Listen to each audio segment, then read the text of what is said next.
Hello and welcome to our Wellness Matters talk this evening. My name is Nicole Imgrand and I am the owner and director of River's Edge Counseling Center.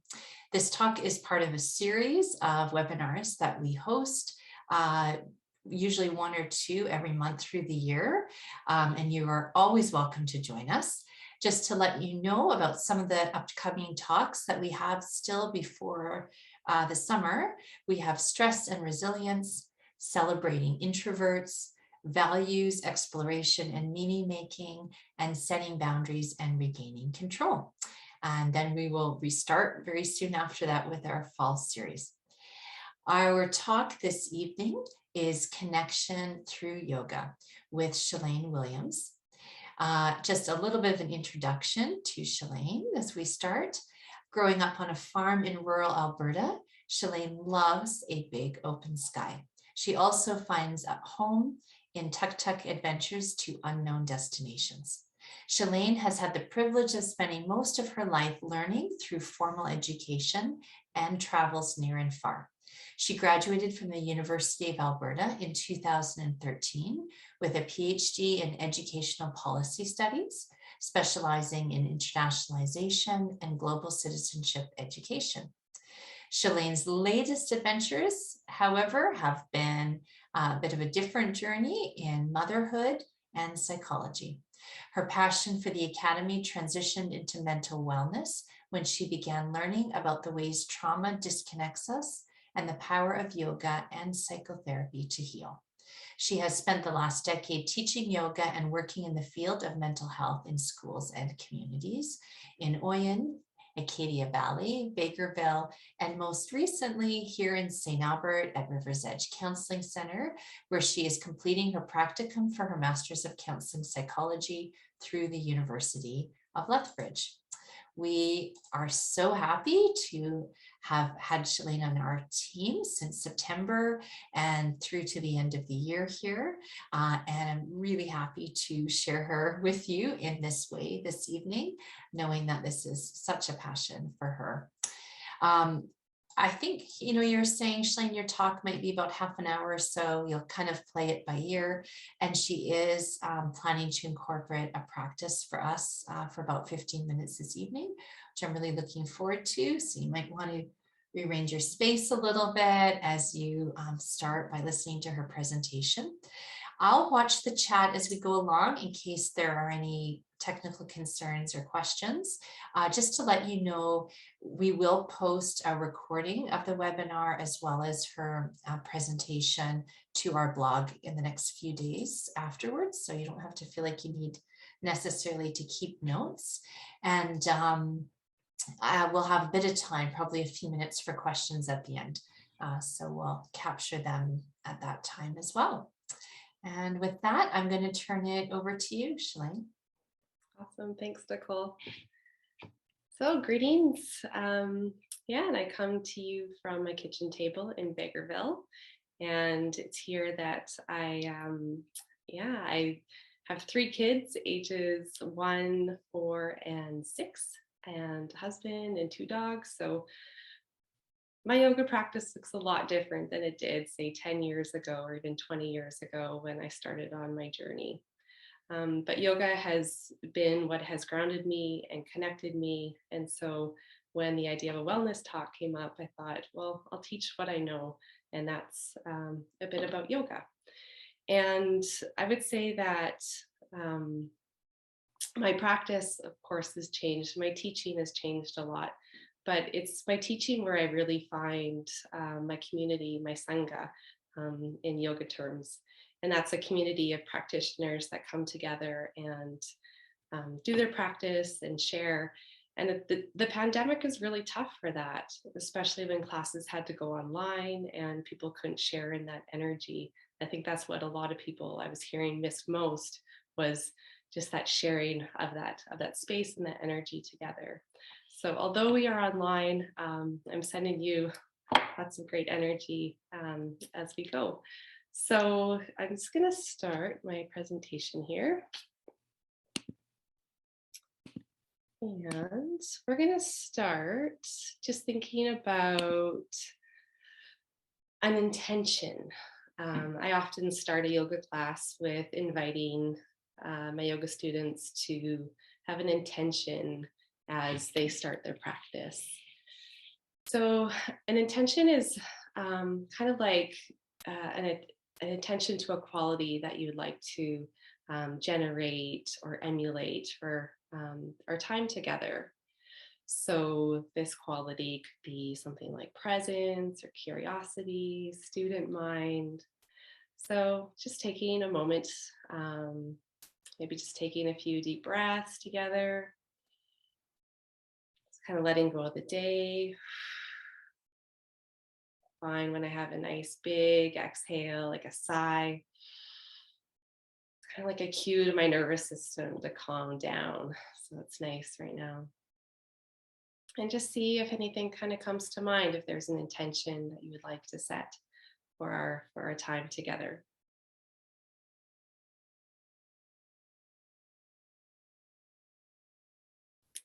Let's say my intention is about kind of being grounded in my knowing and teaching from what I know.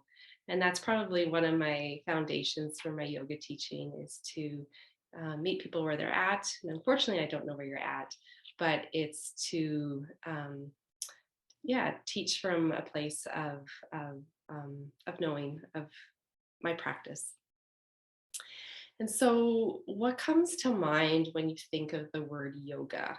Just curious. If there's anything that kind of immediately comes to mind. And that's where we're going to begin. Is just to talk a little bit about what is yoga. So maybe it's one of those images that came to mind. I think with the marketization of yoga now, you might even see like a Lululemon sign or Lululemon pants might have come to mind when you hear about yoga because it's come a really far distance from its origins. Um, if we were to look back at the Sanskrit word yoga, it has many interpretations. So in the literature, you'd find words that mean to unite or to join or to be completely absorbed. Um, and so when I think about those images, something that comes to mind is just sort of like this bringing together one's hands at the heart center. And what's interesting about that is if you've traveled if you've traveled to India um, or uh, Nepal, places where Hinduism was well and alive, the this symbol here and Namaste is a greeting, and it's literally to say to bow to you. And so that kind of comes to mind to me when I read those words. So yoga is an ancient set of or system of practices. It's a philosophy. It's a lot of things. But tonight we're going to be talking about three core components of the yoga practice that I've come to learn and to share. And that is the physical poses. This is probably the most commonly associated thing with yoga is the asana. And this is what you would see that person, well, many of those people in the pictures doing are forms of the physical postures, the asana. Some kind of really interesting postures there, very advanced. The second is the breathing or the pranayama. The pranayama means, or prana is the life energy that we have, and the yama is the practice of that, moving of the energy. And so breathing is really about that. It's moving the prana in different ways through different practices. So we're going to experiment with a little bit of that. And also the concentration. So this is a lot of different aspects of yoga. In the physical postures, you would see the drishti, the focal point, where you direct your eyes in your posture. It could also mean the concentration or the focus in a meditation practice. And that's sort of where we're going to be talking about the concentration today. And so it's these types of practices which facilitate the connection of the mind, the body, and the spirit.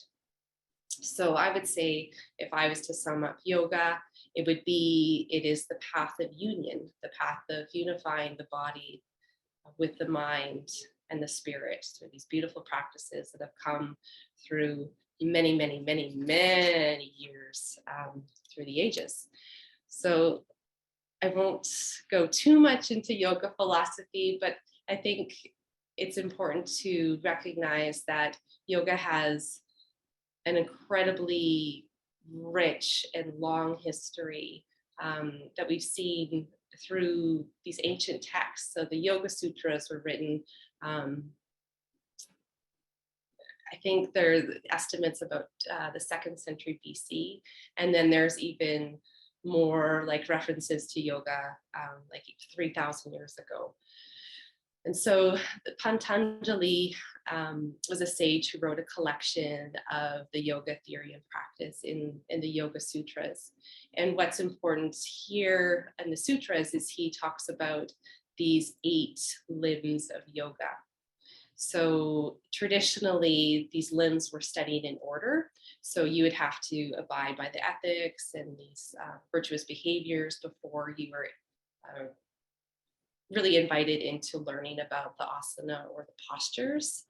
And so an example of a yama would be something like ahimsa, which is probably the most popular one or most commonly one known, and that's the sense of nonviolence, and how that's been interpreted as people not eating meat, for instance, in yoga communities. Lots of vegetarian veganism as ascribing to this notion of ahimsa. So we're going to be talking about the asana and the pranayama next in the later slides. Just to note that the pratyahara, the dharana, the dhyana, these are all ways of focusing in on the mind, just being able to bring things to a very, training the mind to be very, very focused and preparing for a kind of meditation where there is kind of a surrender happening. And then this is all leading into this notion of samadhi or union with the divine.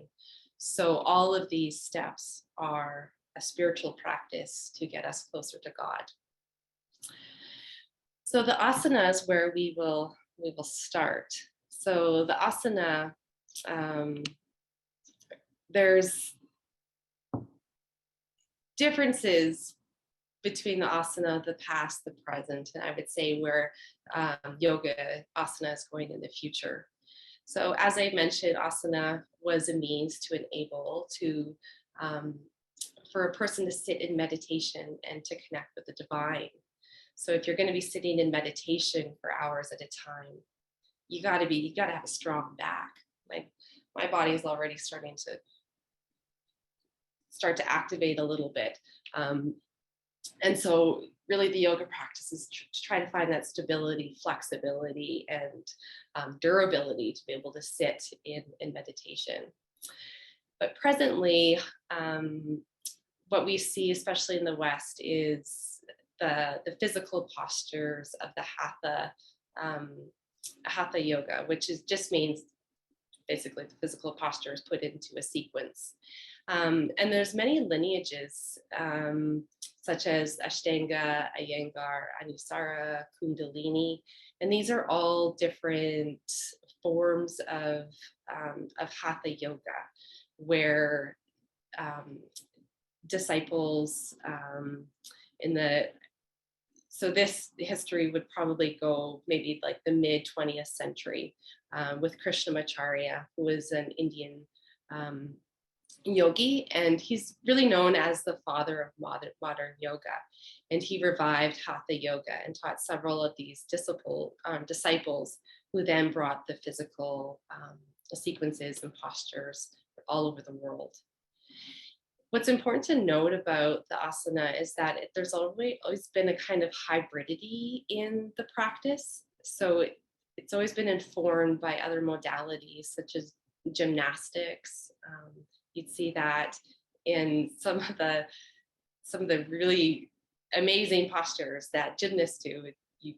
We see that also in the yoga. So there's, I don't know which one came first, but there is a kind of melding together of these practices. And certainly Pilates, we'd see that in yoga, and dance and Kundalini, lots of dance and moving happening. Yoga can also be adapted for all ages and abilities. So I think the youngest student I've taught, aside from my kids, would be about age 3. And then I've taught all the way up to ages 103 in a nursing home with chair yoga in wheelchairs. So yeah, it's a really accessible practice, which is really wonderful. In terms of the future of asana, I'm not sure where it's going. For instance, even 20 years ago, we used to have like a 2-hour practice, and now it's like 10 years ago, maybe, it's cut down to an hour and a half, and now you really only see a lot.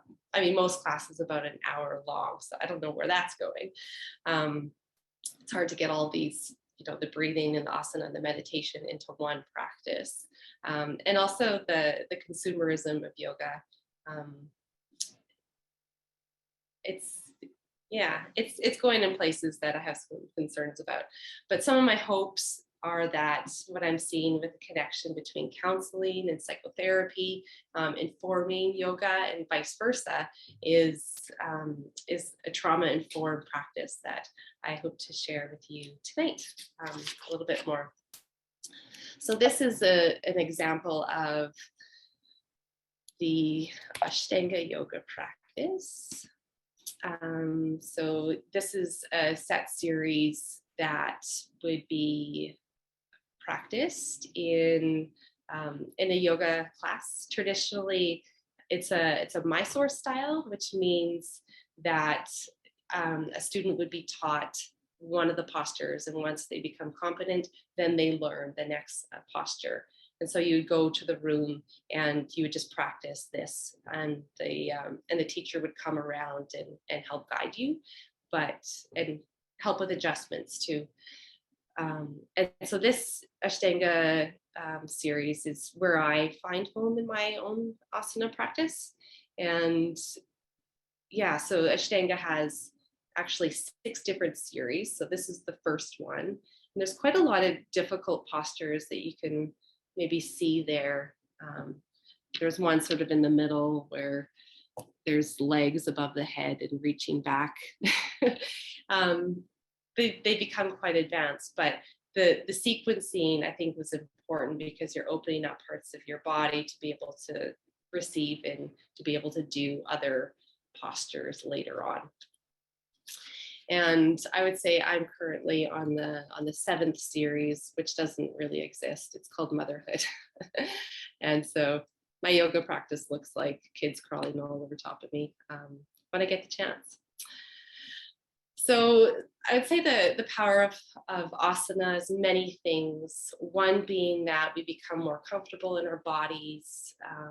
It's one of the best known and most appreciated benefits. The posture stabilize our structural support, and by balancing a range of movements, we get flexibility, strength, we get improved alignment. I've heard, actually, my best friend has pretty severe scoliosis, and she's been able to, through a daily practice, been able to straighten her spine to a more comfortable level. And it's the integration, the functioning of the muscular skeletal system. So my body is already feeling like I need a bit of a movement break. So if you're welcome, if you're into it, we'll just start doing some movement, a little bit of movement. So I like to start a lot of my yoga classes with just kind of tuning into the body. So let's just take a couple of deep breaths together.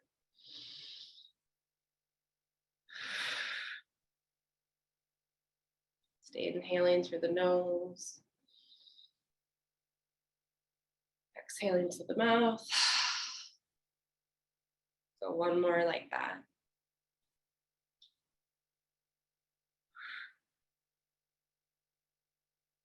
And just beginning to listen to the body, tuning in. And begin to bring our right ear to our right shoulder.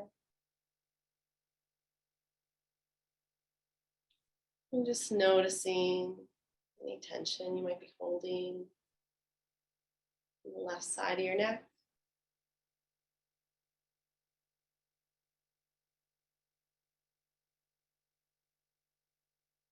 And often maybe just to massage that side of your neck. And on our next inhale, start to come up, and then exhale over to the other side, just bringing your left ear to our left shoulder.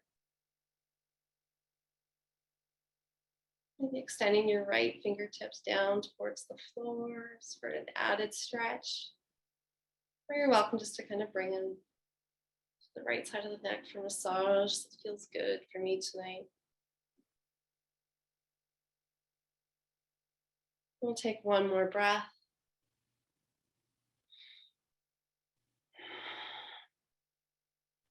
And inhale, beginning to come up. Good. Let's do a little twist. So we'll take a deep inhale, just elongating the spine. And then on the exhale, we're just going to twist over to the right side. So maybe grabbing onto the side of the chair. Maybe some of you can grab onto the back of the chair. So on the inhales, just lengthening the spine. And exhale, maybe gazing over that right shoulder. We'll go one more breath like that. Inhale to lengthen. Exhale to twist. And inhale, let's come forward. We'll go to the other side. Take a nice deep inhale to lengthen the spine. And exhale to the left. 3 more breaths.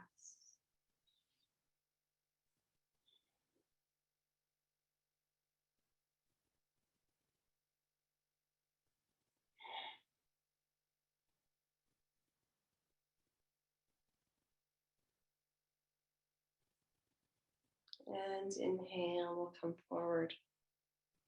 So I'll just scoot my chair back a little bit for this next one. This will be our last little pose. You can see. So this one's really good if you've been sitting a lot or driving a lot. So what we're going to do is try to bring our right ankle just above the left knee. And on an inhale, we'll try to lengthen the spines, getting on the tops of the sit bones. And then we're just going to revolve the pelvis forward as we tilt the chest forward. And so what you might begin to notice is some stretching in that right hip. You might start to feel some sensations in the lower back. Just tuning into your body. Couple more breaths here. So lifting the chest. And then just kind of melting forward. And on your next inhale, we'll come up. And we'll change sides. So this is opening the psoas. And so the psoas connects from just sort of your upper thigh through the hip and it attaches to the lower back. So you might be feeling that stretch in your low back. So we inhale to lengthen the spine. Then exhale, just leading with the chin forward. You might hear my ujjayi breath.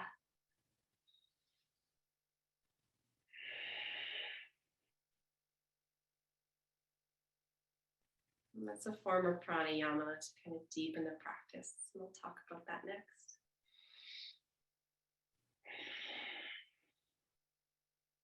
Let's take one more deep breath, just elongating the spine.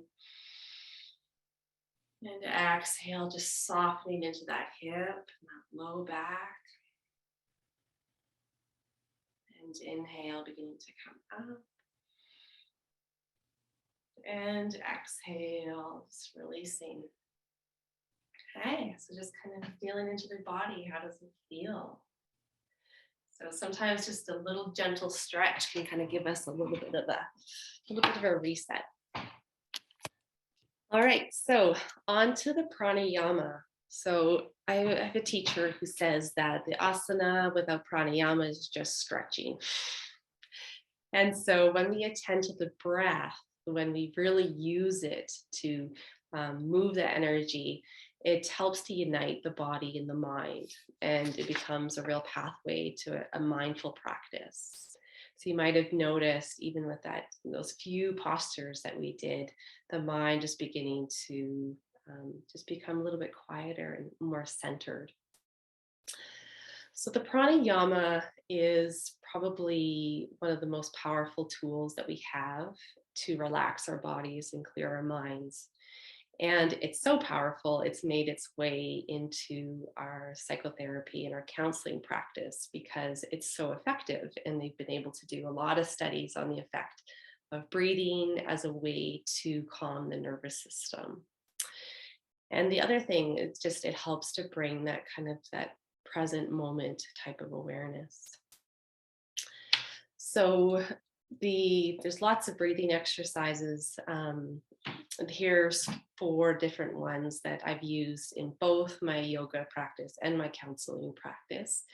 And we don't have enough time to go through each one in depth, but I'll just explain very briefly some of these that you might be able to, or maybe you already know about these and know how effective they are.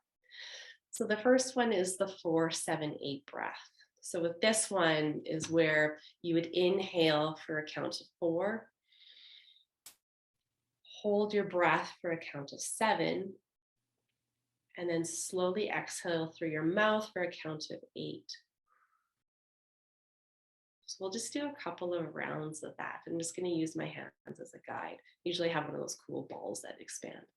So when we're ready, we're going to inhale for a count of 1, 2, 3, 4, hold, 2, 3, 4, 5, 6, 7, and exhale, 2, 3, 4, 5, 6, 7, 8. Inhale, 2, 3, 4, hold, 2, 3, 4, 5, 6, 7, and exhale through your mouth, 2, 3, 4, 5, 6, 7, 8.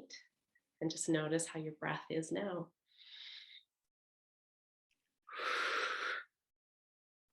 I find it easier to breathe, especially when you're not holding it for 7 counts. All right, so the next one is alternate nostril breathing. And we call this one Nadi Shodhana in yoga terms. And I'm just going to bring my camera a little bit closer just to show you what this one looks like. So you use your hand, and so you'd be plugging your right nostril with your thumb. You use the index and the middle finger at your third eye on your forehead. And then you use your 4th finger, middle finger, to be able to plug your right nose. So I'll just show you what this looks like. So you exhale, and then you inhale through your left. And then you hold, you plug both nostrils. And then you exhale through your right nostril. Inhale through your right nostril.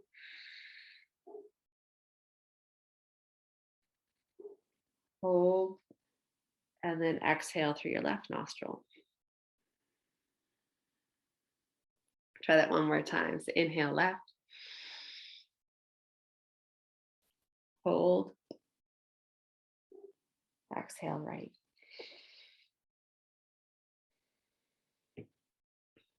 Inhale right. Hold. And exhale left.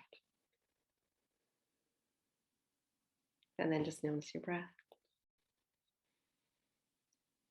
And I should have mentioned before that one's, you might want to blow your nose before you do that one, just to get your passageways open. And so that one is a really good one for balancing both sides of the brain. And in terms of the energy, you're kind of balancing the creative and the analytical, the male and the female energy. So it's a really centering and very calming breath if you practice that one. The belly breath is what I like to do on the back. So this is basically just trying to get your breath into your belly. It's hard to do when you're upright. So sometimes it's helpful to bring your hands to you, sort of the back of your head, so that it forces your diaphragm to move down, so that you actually are able to kind of bring the breath into your belly. This one is very, very calming, down regulating. I tell clients to use this one, especially if they're having a hard time trying to sleep. Some nice deep belly breaths can help to sort of bring that energy down, sometimes help to get out of the head. Yeah, and then finally box breathing. This is one I like to do, especially with kids, is even just to draw a box, and it's basically just to inhale for a count of 4 or whatever they wish, maybe 3 or 5, and then hold for the same count, and then exhale and then hold. So I like to tell clients, even and students, like if they're in class and they're having test anxiety, just to be able to draw that box on their paper, even if you're in a meeting, and then just to exhale. So it's inhale, hold, exhale, hold, like a box. And some people could do triangles too.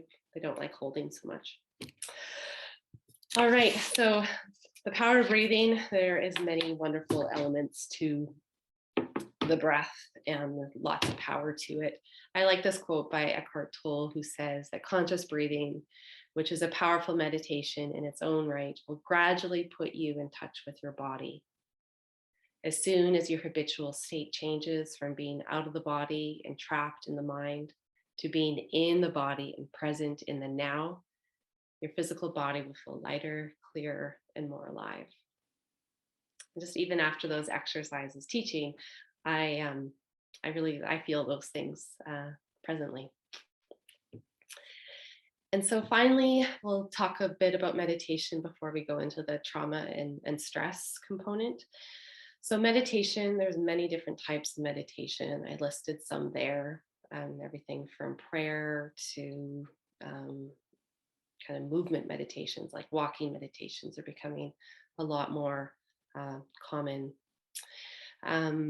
I use mindful self-compassion in my counseling practice quite a bit because it's very, very powerful in the way that it's infusing meditation in this loving kindness Buddhist tradition into the counseling. So just being able to kind of tap into the inner world and sort of inner voices and kind of coach people into using more self-compassionate voices. And I just put a link there because Kristen Neff has so generously put so many beautiful meditations, guided meditations, and practices and exercises around this on her website for free. So if you're interested, check these out. They're wonderful. And I wore my mala. I don't normally wear this, but for mantra meditations that you'd see in a lot of yoga practices, there's 108 beads on these. That's why they're so long. And it's to recite a mantra, sometimes a saying, and sometimes a word 108 times. So the one that I learned in India was a chant that we would do 108 times, 108 times. Different, we did everything 108 times. It's an auspicious number in Hinduism. And I'm trying to think if I want to, heck, why not? I'll sing you the mantra that I learned at the Oneness University in India. So it goes. Om Sachidananda Parabrahma Purushottama Paramatma Shri Bhagavati Samhita Shri Bhagavate Namaha. And so we would chant that 108 times. So this is kind of like a counter in that regard. And then it stores all that beautiful energy. Currently, it's used as my baby's teether. All right. So the thing about meditation is it can be very daunting to sit with your own thoughts in your aching body. So it's important just to begin where you are, even if it's a couple minutes, even if it's a walking meditation where you're just being very mindful in the way that you are stepping in the snow or now ice. I would say my advice is just to graduate up slowly. So starting with a few minutes and maybe, just over time, building up that practice. I think it's really important that you feel safe in your place, in your space where you're meditating or you're practicing your yoga. I always give people or clients, students in my class, the option to have their eyes open or closed. It's just a trauma-informed practice, so that if people feel like they need to, keep their eyes open, just to block out any noise or images, they're welcome to always do that. So always giving permission to just make yourself comfortable and feel safe in your body and your practice. The comfort thing is an interesting one. So sitting on a cushion for an amount of time can be quite difficult. Sometimes chairs are nicer just to support your back, but then sometimes you want that alertness, awakeness of the pain just to keep you going. You learn that in Vipassana meditation, which is sitting there for hours and hours and hours. Sometimes even lying down is a really nice option for meditation as well. And I'd say keep searching. If one kind of form of meditation is not doing it for you, there are so many other kinds. So there's guided meditations, there's lots of groups, retreats, and I would say that one of my favorite teachers, Pema Chodron, says that this moment is the perfect teacher. And so you can practice mindfulness meditation really anytime. And the power of meditation is many, and one of them is that it just helps to calm the fluctuations of the mind. So switching gears here to the impact of trauma and stress. Trauma, as we've beginning to learn more in the past couple decades, is that it and even chronic stress can really rob people of power, control, and safety in their bodies. So trauma is about disconnection. It's disconnecting the mind from the body. So it's kind of divorcing these things that we just talked about, how important they are in needing to be in connection. And there's a sense of distrust of the body, distrust of the thoughts in the mind, and distrust of the world around us. And this is probably one of the most devastating effects of trauma. And Beth Shaw, in her book, Healing Trauma with Yoga, it's a really nice resource because it goes through the limbs of yoga in a similar kind of the way that I laid it out, but with a lot more detail. And she says that, with trauma, the past is alive in the form of a gnawing interior discomfort, where bodies are constantly bombarded by visceral warning signs. And in an attempt to control these processes, they often become expert at ignoring their gut feelings and numbing awareness of what's being played inside. And they learn to hide from themselves.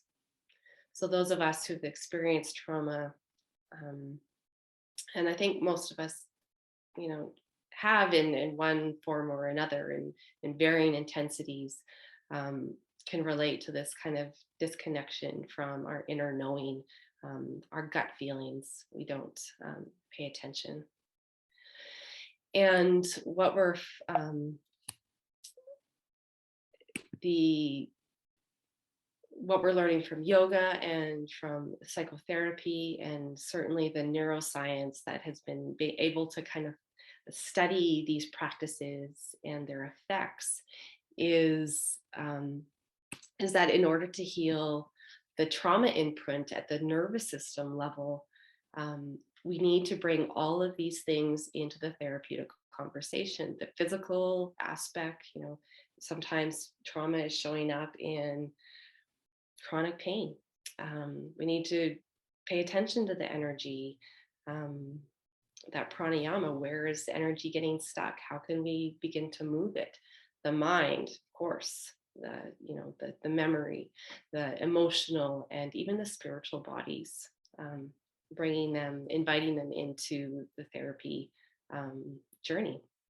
And so what we've seen is, I've just brought a few of these to mind. So somatic experiencing is really working with locating things in the body, like where are you feeling this? Invitations to clients to really go inside. Polyvagal exercises, I'm finding it fascinating that, so this is the work of Stephen Porges and Deb Dana. I'm listening to her audiobook right now, and she's guiding me through these things. And I'm like, I know this through yoga. So it's just really cool to see that integration happening. Certainly the mindfulness-based stress reduction, it's kind of more borrowed along the lineages of Buddhism, and also the mindful self-compassion that I already talked about. But really just bringing the body and the mind into union, into connection. And so I love seeing all these different modalities, bringing that, what they're learning and what they're, and they're informing one another. This is probably one of the most impactful books I've ever read, and it's by Bessel van der Kolk, The Body Keeps the Score. And he talks about that, so he's a trauma guru. I don't know what to call him. He's just has so much profound stuff based on his research into trauma. But him and Peter Levine and many others, I've been mostly kind of steeped in their work, is that they've noticed that when talk therapy, like talking about our trauma and staying at this kind of cognitive level in the mind, it's not enough sometimes, especially when we have a traumatized nervous system that is kind of,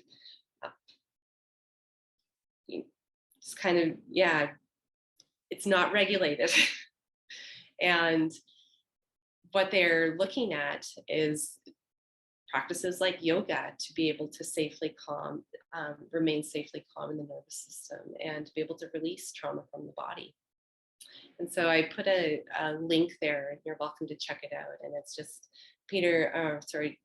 Bessel van der Kolk talking about how important yoga is in releasing trauma, but also just inviting people to safely inhabit their bodies when the trauma has disconnected them from it. So lastly, is the creation of trauma sensitive yoga. So this is a really great book. It's by David Emerson and Elizabeth Hopper, and it's called Overcoming Trauma Through Yoga. And so they are out of the trauma center in Massachusetts. And David Emerson worked with Bessel van der Kolk to create a trauma-informed practice. So yoga postures that are very, very simple and very safe and very slow down. So that picture that I showed you of the Ashtanga practice, it's not that. It's what we were doing with just kind of bringing the ear to the shoulder, just gently noticing any sensation. So it looks a lot like that.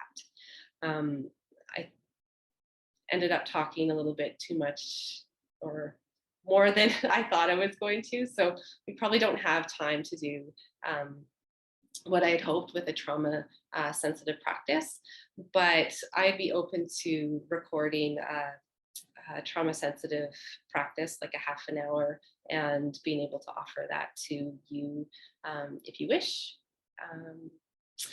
So yeah, the point of the trauma sensitive yoga is to increase comfort and safety, to foster self-awareness and regulation, and to increase resiliency and presence. So to be able to kind of inhabit the body without the mind going dissociating.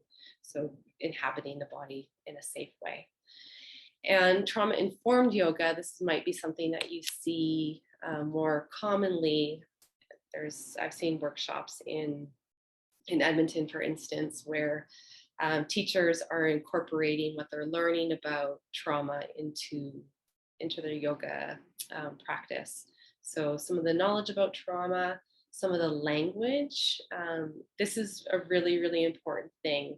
And this is the change actually that's happening even within the yoga teacher trainings, is that this trauma-informed information it's in there now. Language is a big one because, for instance, in the past, we might have said, okay, now everyone spread their legs wide. So that to a trauma survivor, especially of sexual trauma, is probably not the most sensitive thing that you can say. So instead, there's a sensitivity around inviting people to bring their feet into a V shape or their legs into a V shape. So just talking more about shapes instead of, these kind of graphic, invitations. Adjustments, for instance, this is where a lot of the yoga controversy happens about teachers putting their hands on students, just as like a therapist wouldn't be putting their hands on you unless there was a lot of conversation and consent, like informed consent done prior to that kind of practice. Another thing with the space is that being in trauma informed is that people feel, they know their exits, they know where the bathroom is and that they can leave at any time, and they don't have to do the postures. Everything is an invitation, not a demand. And so that's sort of what trauma sensitive yoga and informed is looking like now. And just to review, so that we do have a few minutes for questions, is that yoga helps to connect the body and the mind and the spirit. It's through that integration of the physical postures, the breath, and the concentration of it all. It can be a gentle and a safe way for people to befriend their bodies where the trauma can be stored. And it can be a safe way to release it. It can help calm the nervous system. So we kind of talked a lot about that in terms of the pranayama and the asana. And certainly it has its physical benefits. It provides strong bodies. There's been a lot of research and studies done on the heart rate variability. So being able to decrease heart rates and to be able to control that a little bit more, and to decrease stress levels, the cortisol levels lowering when you're engaging in these practices. And certainly that the meditation can be healing, clearing, and simultaneously connecting. So I just leave you with another quote, and this is from the Bhagavad Gita, another yoga text that says yoga is the journey of the self through the self to the self. Pretty philosophical for a Tuesday evening, but basically it's yoga is it's a journey of lifetimes, and it might not look the same as it did, you know, 50 years ago, you know, centuries ago, but it's still that self-reflection practice that brings you to a sense of a truer sense of yourself. So that is my presentation, and yeah, I'm open to questions, comments. Thank you so much, Shalene. That's wonderful. Do you want to stop screen sharing? Okay. On a bigger screen.